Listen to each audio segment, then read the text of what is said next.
Ibu bapak, saudara-saudara, sebelumnya marilah kita bersama-sama bersikap anjali untuk menghormat guru junjungan kita Buddha Gautama.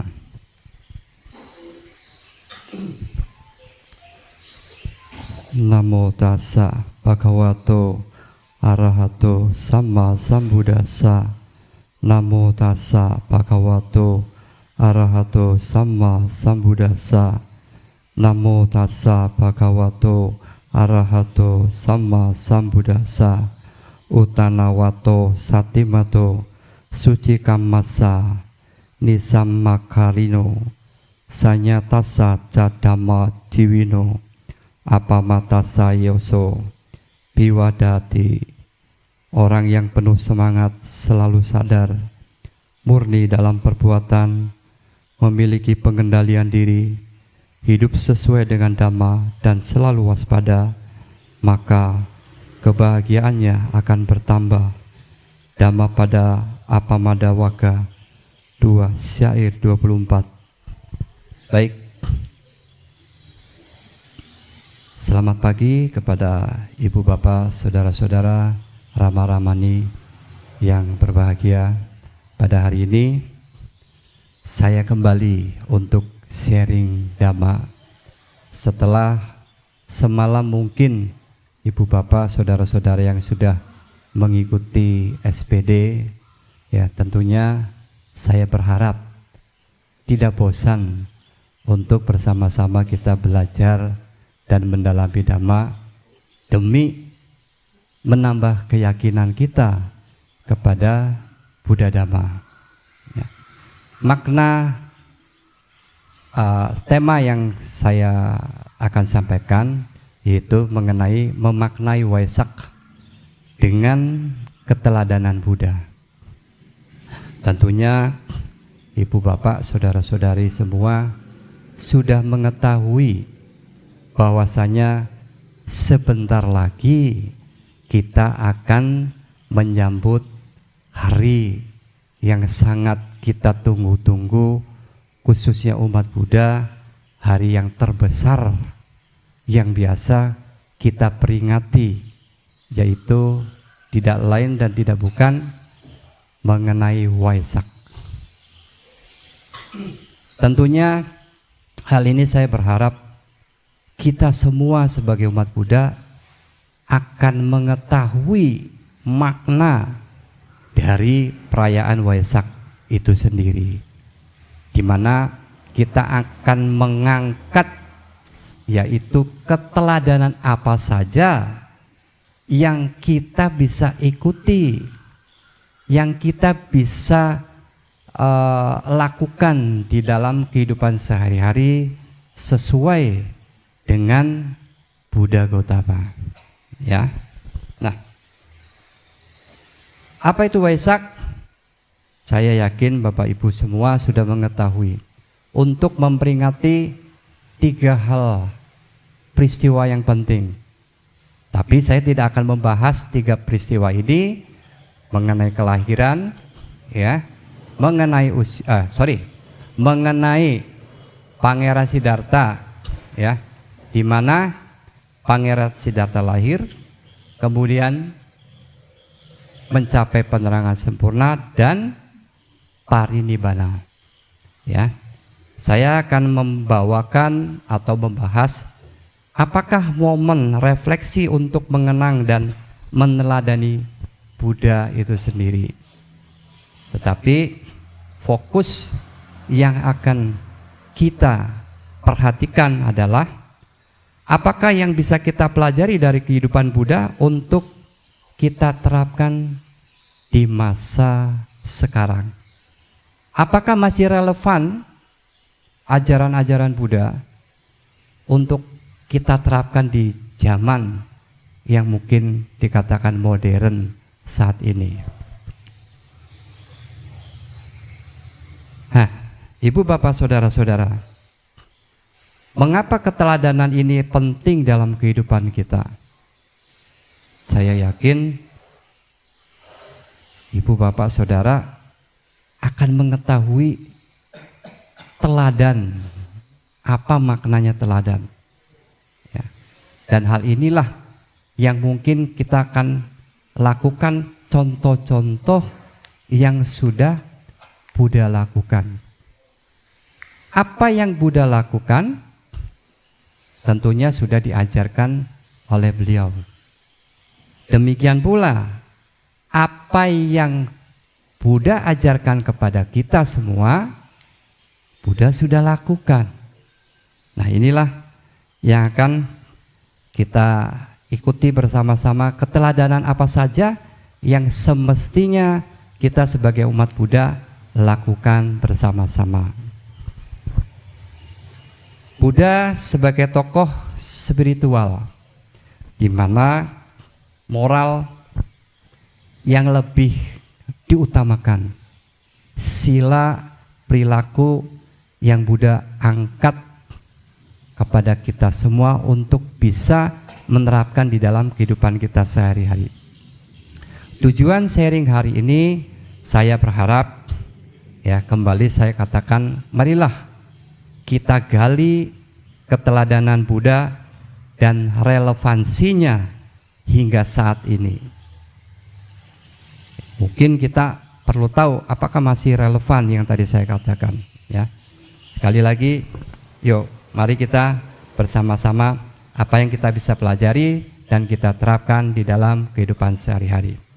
Yang pertama adalah mengenai keteladanan dalam moralitas atau sila, di mana Buddha menunjukkan kehidupan yang penuh dengan keteladanan sila yang dilakukan. Tentunya setelah Pangeran Siddhartha meninggalkan istananya, beliau menjadi pertapa. Disitulah mulai Pertapa Gotama melakukan kemoralan, sila-sila yang ditumbuhkan di dalam dirinya untuk bisa mencapai apa yang sebagai tujuan Pangeran Siddhartha meninggalkan istana, ya. Seperti tertuang di dalam Dhammapada, ya, bahwasanya tidak berbuat kejahatan dan menumbuhkan kebaikan serta membersihkan batin, itulah ajaran para Buddha. Seperti kita ketahui, Bapak Ibu Saudara bisa lihat di dalam Dhammapada ayat 183 yang berbunyi sabapa asakaranang kusalasa upasapada sacita pariodapanang eta Buddha sasanang. Ini sudah familiar sekali, Ibu Bapak Saudara-saudara mengetahuinya. Inilah inti ajaran semua para Buddha. Kenapa dikatakan semua para Buddha? Karena Buddha Gotama bukan satu-satunya seorang Buddha. Ya, jangan berbuat jahat, tambahkan kebaikan, sucikan hati dan pikiran. Inilah intisari dari ajaran Buddha. Contoh yang nyata, apa yang sudah dilakukan oleh Buddha dalam hal ini, yaitu Buddha tidak pernah balas dendam. Ya. Buddha tidak pernah balas dendam. Bahkan orang yang mencoba melukai, mencelakakan Buddha, dia dengan penuh cinta kasih. Contohnya siapa? Devadatta.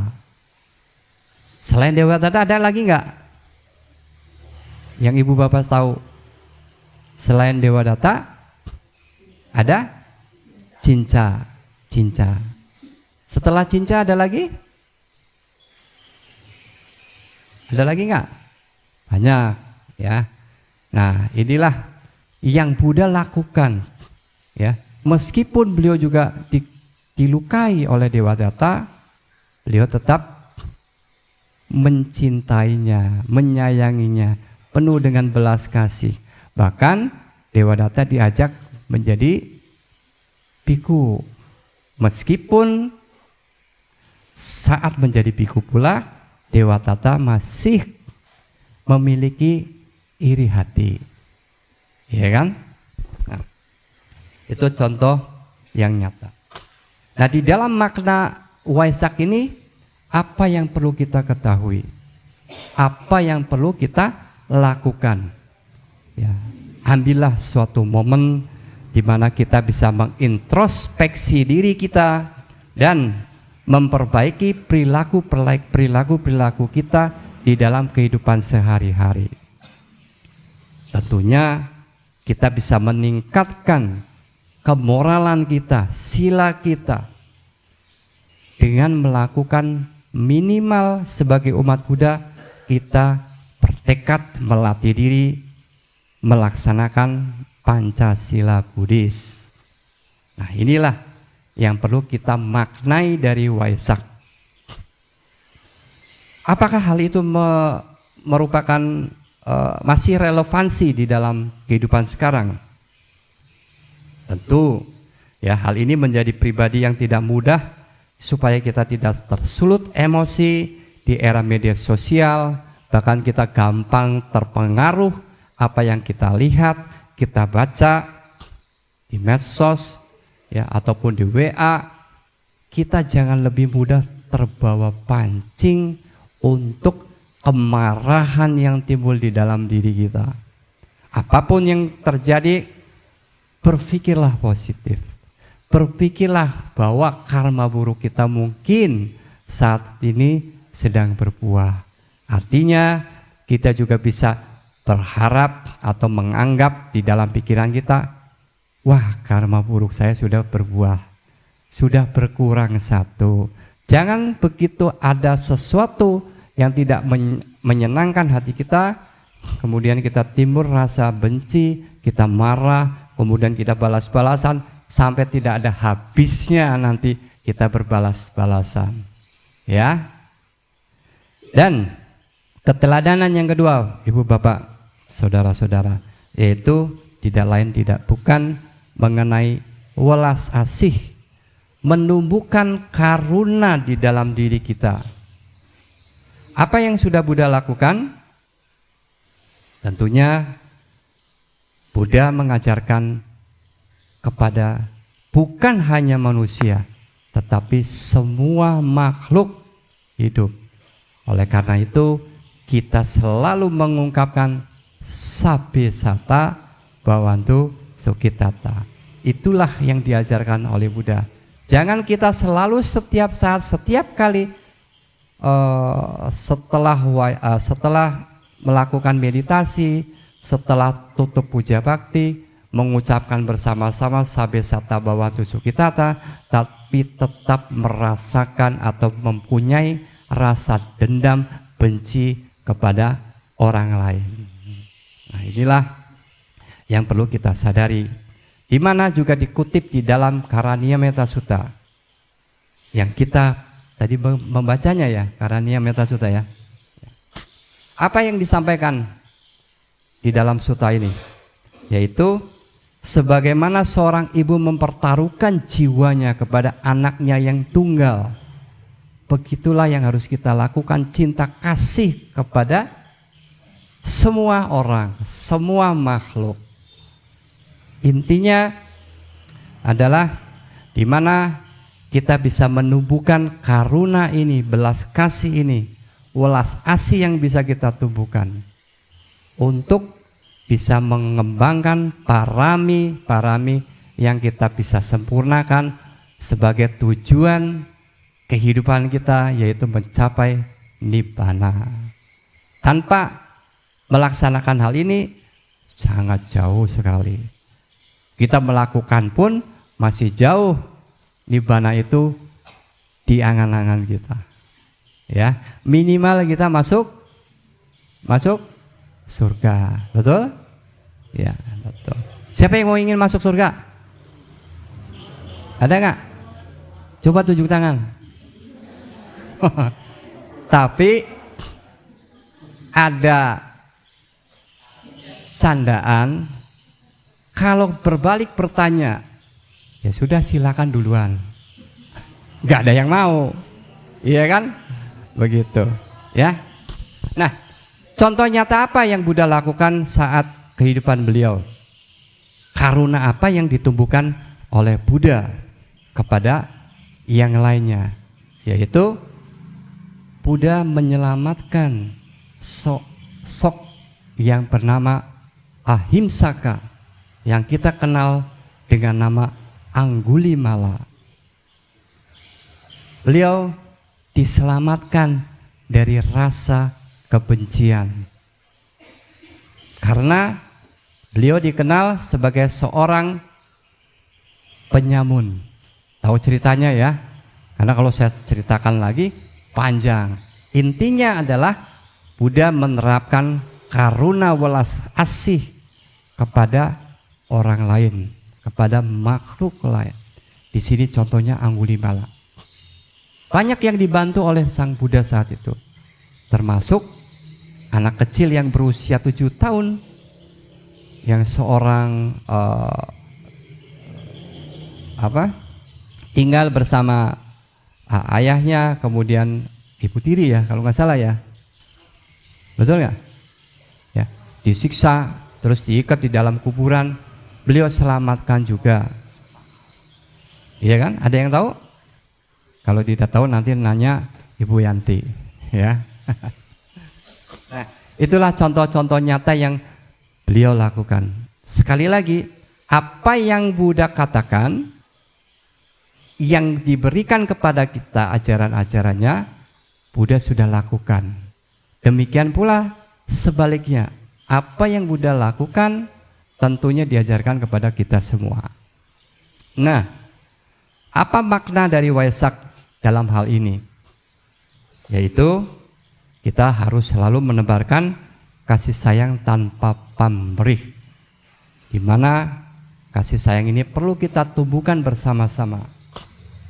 Dan Buddha juga memberitahu kepada kita, di dalam dunia ini ada 2 orang atau manusia yang sulit ditemukan, yaitu Pubakari dan Katanyu Kartawedi. Ada yang tahu? Pubakari apa? Ayo. Siapa yang tahu? Tunjuk tangan. Ada hadiahnya loh. Biasanya kalau ada hadiahnya semangat. Ada yang tahu? Pubakari dan Katanyu Kartawedi. Ini 2 orang yang sulit ditemukan di dunia ini. Ibu bapak, saudara-saudara bisa buktikan. Termasuk salah satu tadi ini, ya. Pubakari adalah orang yang dengan tulus ikhlas membantu orang lain tanpa pamrih, tanpa embel-embel. Tidak lain dan tidak bukan, cinta kasih ini yang tanpa pamrih biasanya ada di sosok seorang ibu. Sosok seorang ibu di mana melahirkan anak-anaknya, mencintai anak-anaknya, merawatnya hingga dewasa. Inilah sosok seorang ibu yang kadang sulit ditemukan, tanpa pamrih. Jadi tidak mempunyai harapan, oh nanti saya tumbuhkan, nanti anak saya juga harus sayang sama saya. Tidak perlu. Dengan sendirinya, seyogyanya seorang anak akan tumbuh pula cinta kasih yang diberikan oleh sosok seorang ibu. Karena kalau seorang anak berani melawan saja, mengucapkan kata-kata yang kurang menyenangkan, menyakitkan hatinya, neraka awiji akan terbuka. Ya. Nah, yang kedua tadi adalah Katanyu Kartawedi. Artinya orang yang tahu balas jasa kepada orang yang telah membantunya. Ini 2 sosok manusia yang sulit ditemukan di dalam dunia ini. Ya. Kenapa? Sulit, ya. Kalau kita sudah dibantu orang lain, seyogyanya kita harus mengingat orang yang telah membantunya. Tetapi jangan pernah kita sebagai orang yang mengingat kita membantu orang lain, berbeda ya. Tetapi justru kalau kita dibantu orang lain, kita yang mengingatnya orang yang membantu kita siapa, suatu saat juga kita harus bisa balas jasa ya. Nah inilah Bubakari dan Katanyu kata Wedi, dua sosok manusia yang sulit ditemukan di dunia ini. Kita kembali keteladanan di dalam karuna atau welas asih ini, relevansinya adalah kita akan memaafkan kesalahan orang lain dan membantu orang yang selalu tersesat di dalam tanda kutip, seperti contoh yang Buddha lakukan kepada Anggulimala yang nama aslinya Ahimsaka. Apa keteladanan berikutnya? Yang ketiga, yaitu tentang kebijaksanaan, di mana Buddha selalu memberikan ajaran berdasarkan kebijaksanaan, bukan suatu dogma saja. Seperti tertuang di dalam Kalama Sutta, kita tidak boleh percaya begitu saja apa yang kita dengar, atau karena tradisi, ataupun apa yang tertulis di dalam kitab suci, tetapi kita selalu bisa menyelidiki apa betul ajaran Buddha itu relevan atau logis. Kita perlu buktikan, kita perlu ehipasiko. Tetapi jangan kita membabi buta dalam memahami ehipasiko itu sendiri. Contoh, ada orang lain di depan kita sedang berkendara ya. Dia kecemplung misalnya, oh saya juga harus ehipasiko juga. Betul nggak? Betul nggak? Ya enggak. Ini ehipasiko yang salah. Atau gampangnya saja, Bapak Ibu saudara-saudara, mungkin ditampar oleh orang lain rasa sakit. Apakah kita juga mau buktikan rasa sakit itu? Oh katanya ajaran Buddha harus ehipasiko. Mau seperti itu? Oh ya enggak. Ya jadi ini ehipasiko yang salah ya. Tetapi begitu kita melihat orang lain itu ditampar atau jatuh ya, masuk jurang, ya kita jangan ikut-ikut masuk jurang. Ini adalah contoh-contoh yang relevan yang harus kita juga berpikir lebih dahulu. Apakah itu memang benar atau enggak untuk dibuktikan? Tidak secara membabi buta percaya saja, tapi harus oh ya sudah, dari pengalaman orang udah tahu, ya kita jangan melakukan hal yang sama. Contoh yang nyata di dalam kehidupan Buddha yaitu mendorong para murid-muridnya untuk selalu berpikir kritis, bukan sekedar percaya saja. Ajaran Buddha selalu logis dan terbuka untuk diuji. Bapak Ibu saudara-saudara sekalian, ya. Di sini kita katakan ajaran Buddha selalu logis, selalu logika. Contoh yang simpel. Apakah hukum karma berlaku hanya kita saja sebagai umat Buddha? Tentu tidak. Ibaratkan atau saya analogikan, saya gambarkan hujan yang turun dari atas langit.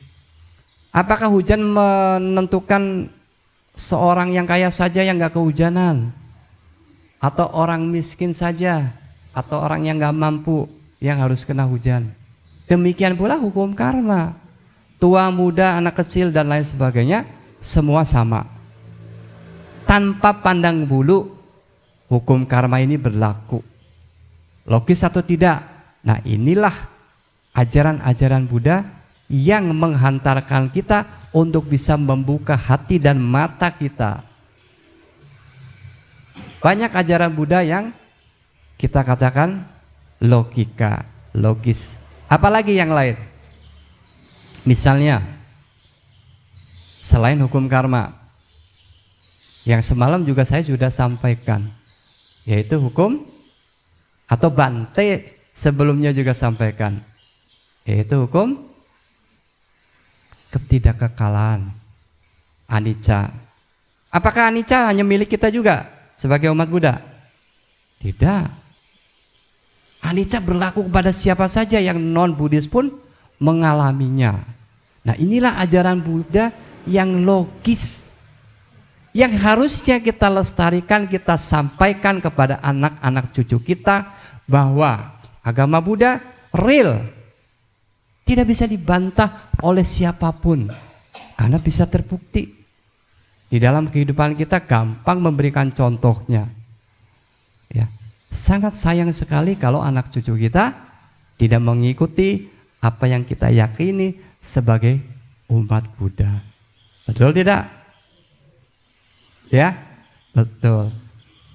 Kalau kita bisa mengatakan betul, cobalah kita kondisikan, kita sampaikan, kita berikan pengetahuan, keyakinan anak cucu kita bahwa ini loh ajaran agama Buddha yang real, yang kita bisa buktikan bahwa hukum-hukum yang sudah disampaikan oleh Buddha bisa dibuktikan dan relevan sampai hingga saat ini.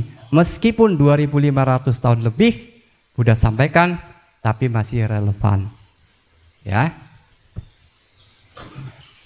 Nah, relevansinya di dalam keteladanan ini adalah pentingnya berpikir kritis dan logis di tengah arus hoax, ya, dan disinformasi. Ya, apapun informasi-informasi yang di luar, ya, berita-berita yang tidak menyenangkan, berita-berita yang tidak perlu atau tidak penting, jangan kita mudah terpengaruh untuk terbawa arus tersebut. Kemudian, ibu bapak, saudara-saudara, keteladanan yang berikutnya adalah dalam kesederhanaan. Ya, Buddha sudah meninggalkan kehidupan istana yang begitu megah. Istananya bukan cuma satu, iya kan? Ada berapa istana Pangeran Siddhartha waktu itu? 3. Apa saja istananya? Ya? Oh, sudah tahu semua deh. Ya. Nah, itulah yang Buddha sebagai sosok dulunya Pangeran Siddhartha tinggalkan semuanya. Ya. Meninggalkan untuk mencari pembebasan penderitaan, ya. Untuk mencari kebenaran, untuk mencari kebahagiaan. Di mana dikutip juga di dalam Majjhima Nikaya, ya, aku meninggalkan rumah untuk kehidupan tanpa rumah demi pencarian yang luhur. Inilah yang sudah diteladanin oleh Buddha Gautama. Contoh nyatanya adalah hidup sederhana sebagai seorang biku pengembara, seperti halnya Buddha berkelana dan tidak terikat terhadap materi-materi yang dulunya dimiliki. Meskipun saat meninggalkan istana, Pertapa Siddhartha, ya namanya sudah bukan pangeran lagi, kita sebut Pertapa Siddhartha atau Pertapa Gautama, bertemu dengan Raja Bimbisara. Raja Bimbisara malah menawarkan, andai kata kamu mau kembali lagi, sebagian kekuasaan saya, kerajaan saya akan saya berikan kepada Anda. Tetapi Pertapa Gautama tidak bergeming, ya. Mungkin kalau kita mau dikasih warisan aja sudah senang setengah mati, ya. Iya nggak? Pangeran Siddhartha malah Pertapa Gautama malah diberikan kekuasaan sebagian kerajaan Magadha, Raja Bimbisara saat itu. Sebagian kalau Pangeran Siddhartha kembali menjadi seorang pangeran, Pertapa Gautama kembali menjadi seorang pangeran. Nah, inilah contoh keteladanan yang ditujukan oleh sosok Pertapa Gautama yang kita kenal akhirnya sebagai seorang Buddha Gautama. Makna Waisak dalam hal ini yaitu melepaskan kemelekatan duniawi. Mudah enggak Bapak Ibu Saudara melepas keterikatan kita? Hah? Tidak mudah ya. Jangankan, mungkin contoh yang simpel aja. Contoh yang simpel. Dulu zaman kita masih remaja mungkin, yang tua-tua, yang lebih tua dari saya barangkali juga. Ya, kalau saya masih muda, ya kan? Dulu coba kita tidak mengenal handphone. Apa yang sekarang kita pegang, semua masing-masing orang semua sudah memilikinya, bahkan anak kecil. Betul? Coba, seandainya handphone ini kita tertinggal, apa yang kita lakukan? Hah? Balik, ambil, kan begitu? Itulah contoh keterikatan yang simpel, mudah, yang kadang kita nggak sadari. Terikat nggak kita terhadap handphone? Terikat. Bahkan anak kecil pun yang kita sodorkan handphone, seperti semalam saya sudah sampaikan, supaya kita bisa, anak kecil itu tenang, kita bisa mengerjakan yang lain. Ini salah kaprah. Terkadang anak kecil sudah terikat terhadap handphone, begitu kita ambil dia marah. Ya. Berarti kita mengkondisikan, mengajarkan anak-anak kita keterikatan yang begitu kuat, sehingga dia tidak berani, tidak mau melepas, terikat terhadap handphone, apalagi main game. Jujur, saya sendiri tidak pernah mau main game. Mungkin anak-anak yang lain senang, mungkin ada juga yang seusia saya, yang sebaya, ada juga yang masih mau main game. Ya, difusikan sebagai handphone keperluan yang memang betul-betul bermanfaat. Apa relevansi di dalam kesederhanaan ini?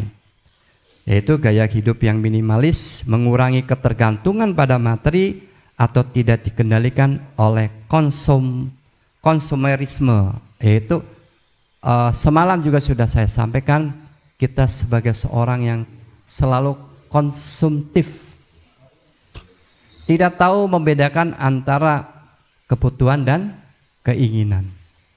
Biasanya kita memenuhi keinginan kita terus, sampai tidak tahu mana yang prioritas, mana yang kita dahulukan sebagai suatu kebutuhan. Inilah yang perlu kita sadari bersama-sama. Perayaan Waisak bukan hanya suatu perayaan yang kita harus lakukan secara ritual, tetapi marilah kita bersama-sama mengintrospeksi diri dan mentransformasi diri kita menuju yang lebih baik, lebih berkualitas di dalam kehidupan kita bersama. Yaitu bagaimana kita bisa menghidupkan nilai-nilai yang Buddha ajarkan tentang sila, karuna, panya, dan kesederhanaan di dalam keseharian kita. Nah, ada satu pertanyaan yang sebagai reflektif diri kita. Kita bersama-sama merefleksikan diri di dalam pikiran kita, di dalam hati kita. Apakah saya sudah menjadi sumber kebahagiaan orang lain atau belum? Itu yang pertama. Dan yang kedua, apakah nilai-nilai yang Buddha ajarkan yang paling ingin saya terapkan mulai hari ini apa saja? Inilah makna dari Waisak itu sendiri sebagai kita umat Buddha untuk bisa meningkatkan sila kehidupan kita, kemoralan kita, ya, untuk bisa menjadi manusia umat Buddha, upasaka-upasika yang lebih baik. Saya simpulkan bahwa apa yang tadi saya sampaikan, yaitu keteladanan Buddha mencakup tentang sila, tentang welas asih, karuna, tentang panya kebijaksanaan, dan kesederhanaan. Nah, ajaran Buddha ini semuanya masih relevan di dalam menghadapi tantangan modern zaman sekarang, ya kan? Sebetulnya simple. Agama Buddha itu eh, bisa kita buktikan. Kadang ada seseorang yang mengatakan, oh agama Buddha itu agama yang kuno. Betul tidak? Agama yang kuno, agama kunonya betul. Tetapi apa yang diajarkan oleh Sang Buddha, ya, contoh-contohnya seperti yang ada di altar, itu merupakan satu bukti masih relevan. Apa saja yang ada di altar?